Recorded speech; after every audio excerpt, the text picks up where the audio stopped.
Hello everyone. Today's talk is a very interesting talk. And it's titled Roots of Existence. And so if we were observed by an omniscient eye, where would we be?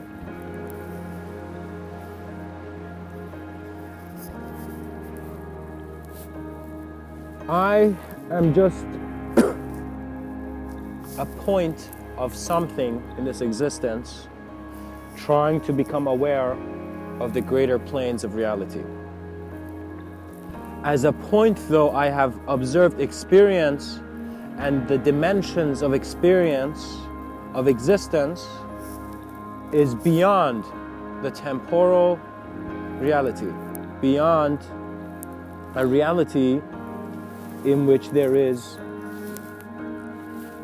insignificance. You will see that just as there is judgment, you can also judge. Just as you can judge, there is also judgment. And when we look at reality, who's judging? Our contemplation is important. You and how you observe yourself and how you're aware of yourself throughout the day is important. It requires an attention, but not just an attention of someone who's asleep waking up. It requires the attention of the greatest commander you can be into observing life clearly. Because if you can give a command, if you as a being in this existence have been made to ask, you've been put in this stage of reality where no other being is put, only the human being is put, where he can ask something from his reality, he can be self-aware. Trust me, he shall reveal. And you shall receive. You shall see the beauty of how the moment needs no interpretation. In that the eyes that watch man are simply the eyes that he has shaped. To let go in the same manner as one waking up from a dream. In the sense that you have suddenly become irrelevant to that dimension of experience and are now found present through a conscious identity.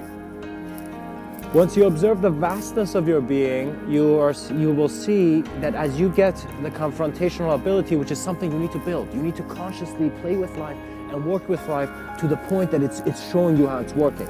After it has shown you how it's working, which is an unspeakable, let's say an unspeakable aspect of how you've received life. In other words, you can't communicate it to men and you don't need to. You will see that because you've seen that dimension, that's why you're no longer needing that much physical things. It's not just that money is the root of evil, but you still have a desire for physicality. It's just that you're becoming aware of the different dimensions of experience you're having as a being.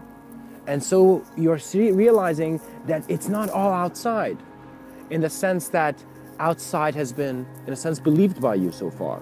Belief means something that one is, in a sense, acting through, but is in actuality an unknown factor for them. So if you believe God, you don't know if there is God or not, but you believe it. Do you know? So an aspect of you is more convinced, but it cannot shape it because it's not certain. Because we're all a part of life. We're all individuals. However, the individual has that beautiful glitch in the system where the mystic knows that once self has become aware of self, new dimensions of reality will open up to you. It's very funny, but the fact that you just, for a second throughout your life, stop looking at other people's lives and look at how you are living as a being, you increase your own ability because you are paying attention to how you exist. And so the roots of existence are at first how man is found within this communication in which he's constantly trying to conceptualize terminals, but there's no terminals there. It's all experience, just this vast ability to be experienced. So beingness is not limited to form, even though a lot of us are going towards information to be convinced. You must recognize that even who you think you are as a sense of self is not really you. Not in the sense that I'm telling you, you're not who you are, do you know what I mean? In the sense that once you become aware of those internal dimensions of how ideology is never held in the way you think it is, in other words, physicality gives you a different understanding of how idea is kept in space. But your experience of that idea is a total different dimension. It is a simultaneous one where time cannot be segmented in some form of chronology, you know? It's not like a sequence. It's not like this happens first, this happens then. At some point, the being in his existence in whatever sector of his universe begins understanding it and just evolves. You will see that many people think that all those beings born on Earth are just here for Earth. So many people think that it's as if, whoa, I've now understood something about internal dimensions, but, you know, that person, you know, he's just come here to come and talk to me. No. Do not create the ignorance of location in an infinitely changing world. You must become the awareness to change, which is where power is done through not the mastery of others, because your reality can change, but in the mastery of self, which is an awareness to self. You don't need to be a master of yourself. That concept does not, when you think about it, it's like, you see, when you are treating other forms in your reality as objects, you can feel like a master to them because you're assuming your intelligence is high enough to control something. But you don't understand that there never was a master. You limit yourself in your own illusion by not being clear with yourself, in the sense that you don't need to do anything to be alive. So all those people thinking that perhaps that man who sat in a cave was throwing his life away, throwing what life away? And perhaps that guy was thinking that he was throwing his life away in a normal city, and then went to that exploration.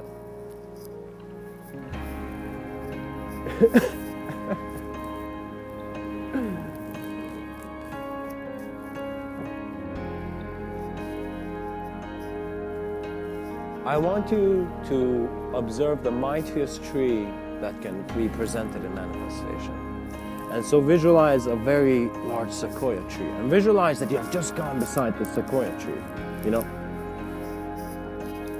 Regardless of your state of awareness, you're just there by this tree, and you touch this. And when you touch a tree, it's not that you're touching an object. It's not that you're touching a shape. It's that a greater form has come in your awareness, in the sense that you can see the presence of it. For example, when you go to Niagara Falls, you see the presence of that has a value beyond it. So it's like whoever's like, Niagara Falls is boring, suddenly goes there and sees like, wow. It's as if my ability to be aware of a greater imagery gives me the presence of that image. It gives me the experience of that. The experience is free beyond form, and Vedic literature and many ancient traditions have said this. The Upanishads give man a system of expanding beyond his intelligence of, for example, just being a segmented being into being more of a simultaneous experiencer of reality. It is not that multidimensionality is the next cool thing you're doing. It's just how nature is. So once you look at yourself long enough, you will dissolve into your experience. You will find direct experience through self-awareness and self-observance. That's it. You don't even need psychedelics or any other substances. You don't need anything external. It is simply an awareness to existence. Just observe the self. And this is done all the time. And once you do, you gain a quality which many Zen masters from this awareness have been saying, mindfulness. The fact that you no longer need to change externality because your knowing is rooted, your existence is rooted in a sense of awareness beyond the physical form, because you're observing the form. And the observer is beyond the limitation, because that is how the limitation is being kept.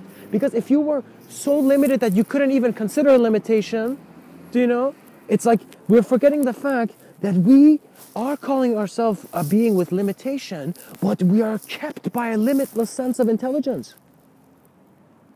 And so if we're kept by a limitless sense of intelligence, limitation is a conception. It's simply just the human being tried to interpret reality right, but it kind of made a mistake a bit. Do you know what I mean?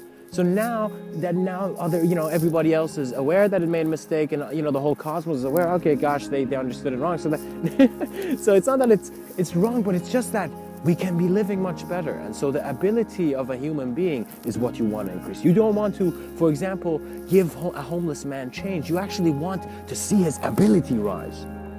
And so the CEOs of tomorrow and the leaders of man must immediately see that they're not working for a form. They are not governing form. They are there to give the greatest allowance and ability for a human being to prosper. It doesn't matter if it's through whatever imagery that being chooses. That is not our involvement. In other words, a human being, let's say it's a religious man, you don't go try to convince that guy of whatever. You don't try to touch that reality by saying it's wrong. You live naturally and authentically, and so all communication is done.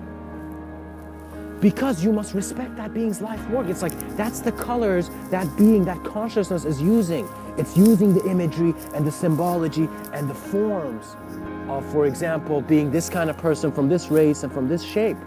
But it is all drawing on an empty canvas, similar to how our planet is kept in emptiness, in absence of, in a sense, space. We're just in space. And so man will see that because he's been linearizing it, he's been limiting himself from the true experiential understanding of nothing, of that sense of absence and emptiness and void. Our greatest, we must have more people self-discovering themselves and trying to explore the intelligence of how the unknown works for man than just thinking that they know it all. Knowing is required only to maintain your physicality, but you don't want to create ignorance.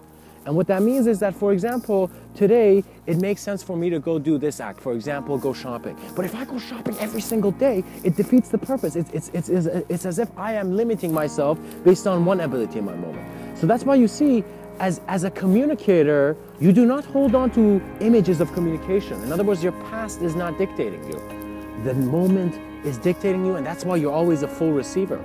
So when I speak, I am not, in a sense, linearly thinking about a to-do list of thought. It begins with a linear idea, but then as I am present in the moment, all communication is there.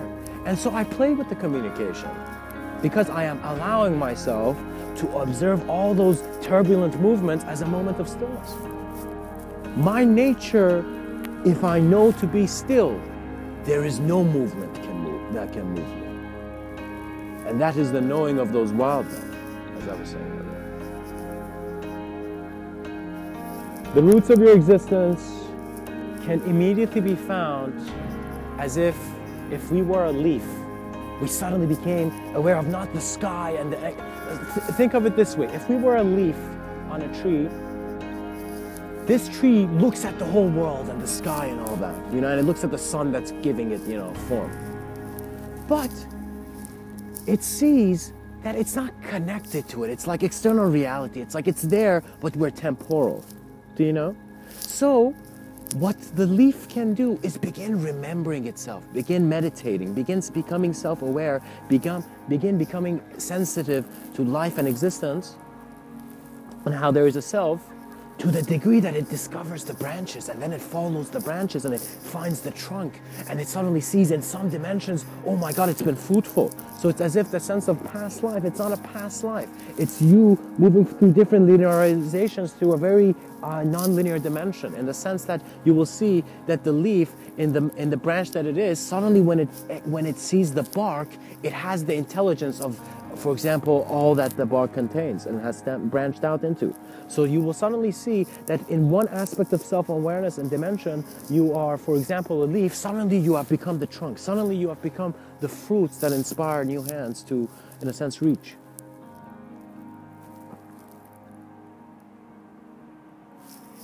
So then you will become aware of the roots of your existence. And when you become aware of the roots of your existence, I would like to talk as a playful mystic. So as if one man who's just explored his unknown and is now just sharing, in a sense, a story communication with you, actually.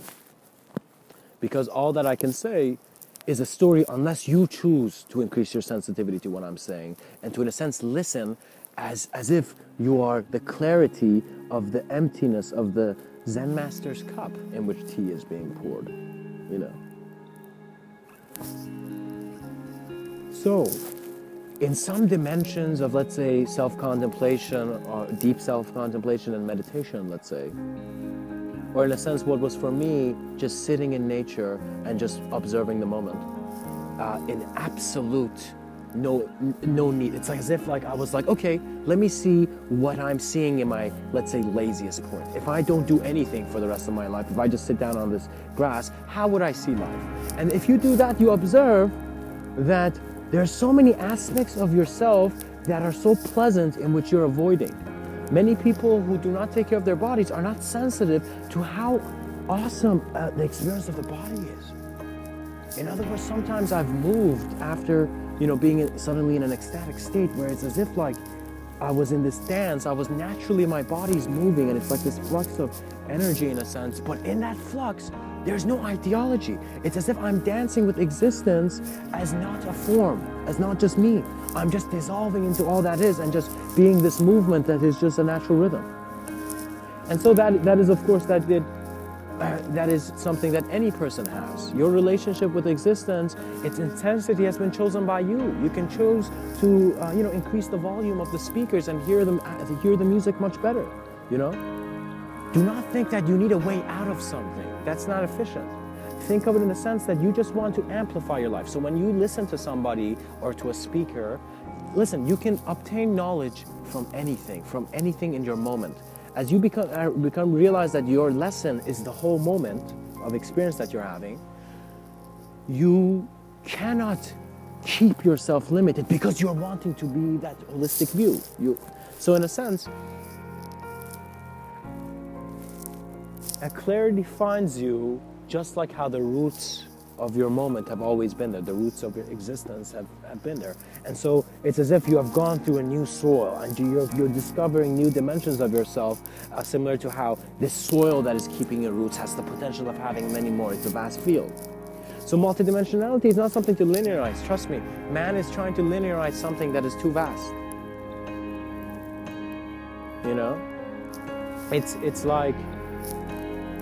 It's like me trying to explain a whole book in one sound.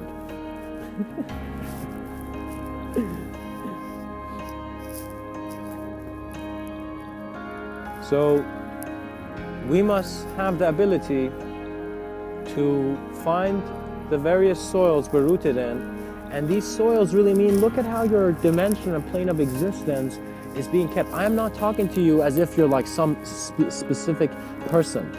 I'm actually talking to my, in a sense, nothing, to my emptiness. I'm talking in an absolute vacuum, However,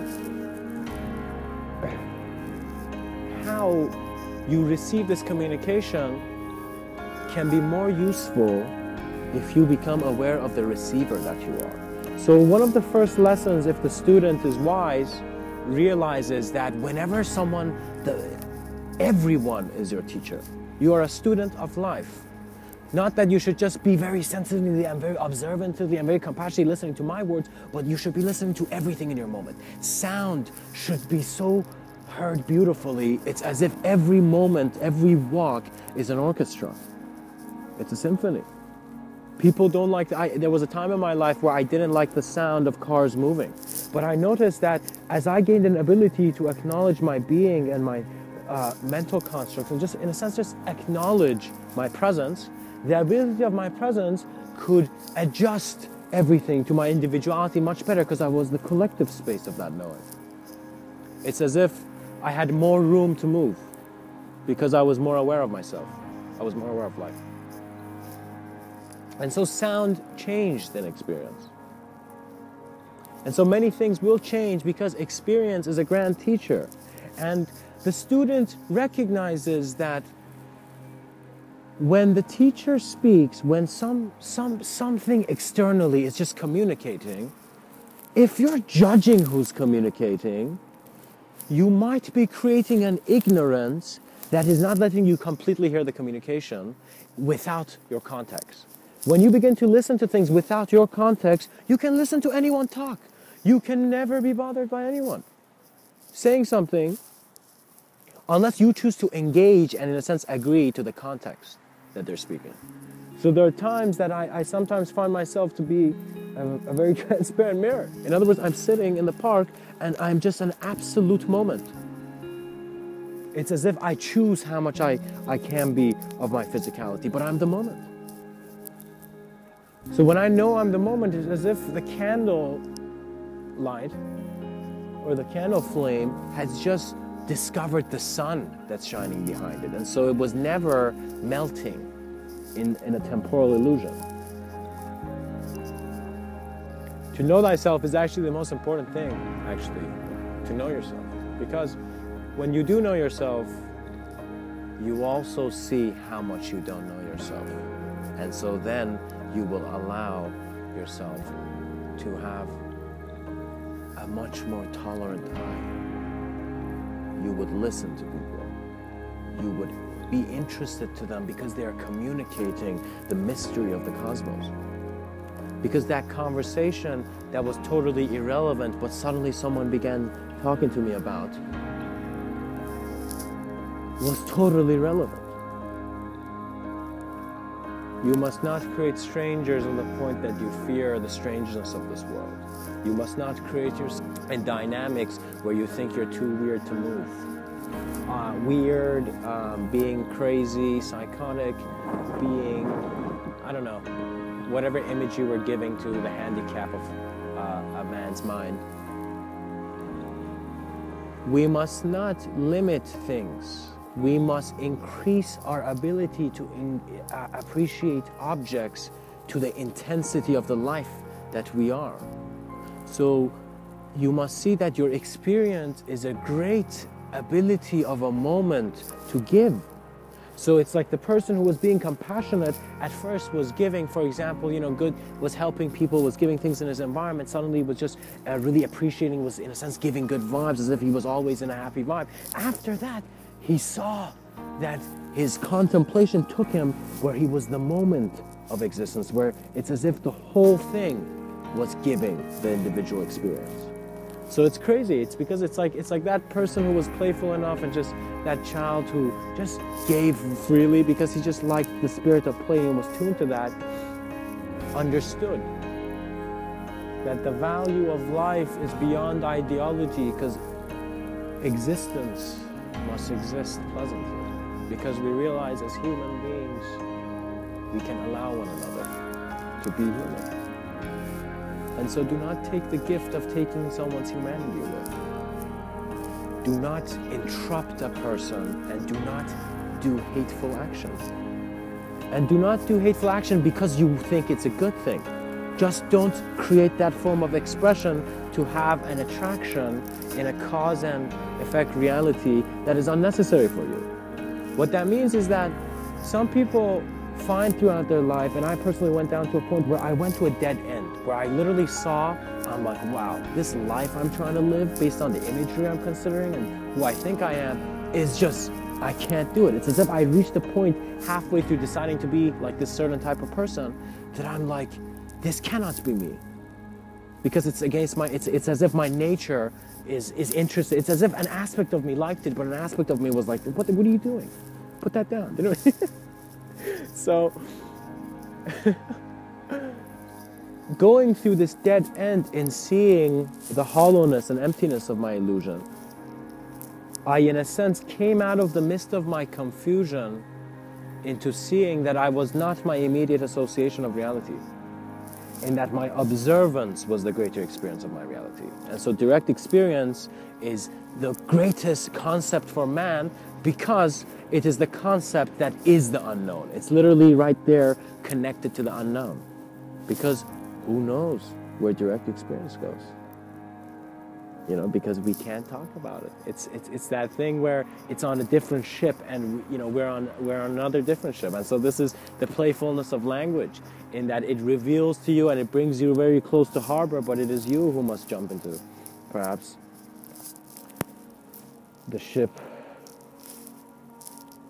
of the space you're in.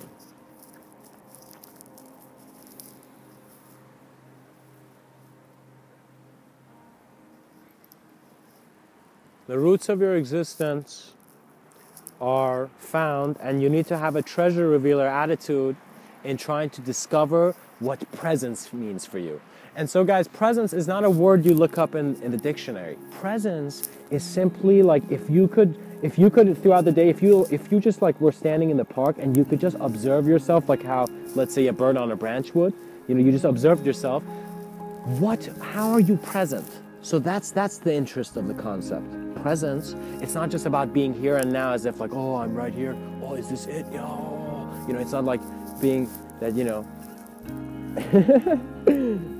we do not want to play games with ourselves. We want to be very clear. And in that clarity, direct experience is valuable in really showing the nature of understanding.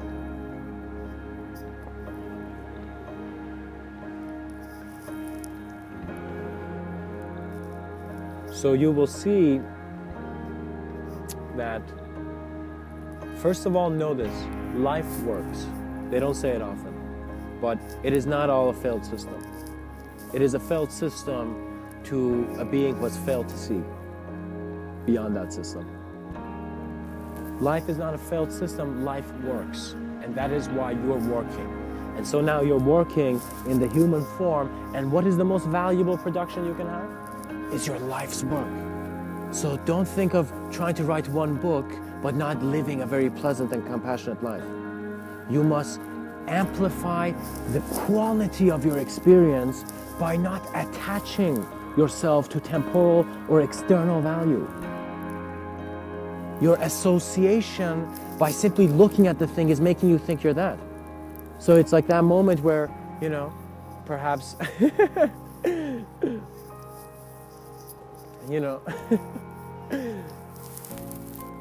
you find yourself as a man looking somewhere you shouldn't.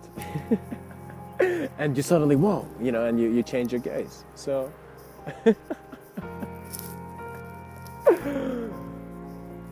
what I'm trying to say with all this is that your focus must be very clear to you that it is not your condition, that you are not your environment, but at first your awareness is based on your environment. So observe your environment, observe the self. The roots of your existence are always present, and in that presence you will see the great fruits of your work. You will see that you're not just working with an intelligence that is limited into a sense of space-time continuum. You are the greater observance of that awareness which is keeping that knowing of greatness, just as you are keeping this room present in your reality to hear my voice enter your ears.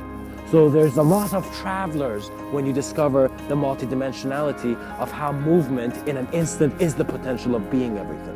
When you find that movement is everything, the concept of terminals leaves. It's as if the yin-yang symbol is being spun to such a degree that you can no longer see that design. But it's there and it's spinning, And so it's spiraling into a new understanding of how thought never could capture man, but it was man who captured thought and must let him go. Let thought go, and you must, I think one of the best things that human beings can do is actually, just like how in skydiving, you hit the parachute, at the end of your life, observe just life. Just become silent for maybe a few months and just go in nature and just be in your own self. Be with yourself. And as you are, also take a notebook, because then you will get great ideas and you will suddenly see, God damn it, I could have written so much, I just didn't look at the right hand because I was not aware of the beauty of the emptiness of the page that allows creation to be written. You will be grateful for life because you will see the existential allowance that you are and that you have given to yourself. You will become gentle because you will see that as an experiencer of life and existence, you are working with the intelligence of the observer, which is silent, still, formless, and is the beautiful presence that is your emanation.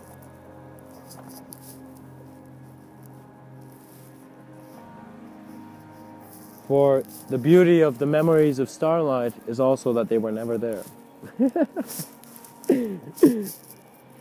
The moment of creation forgot itself, and in that forgetfulness remembered everything.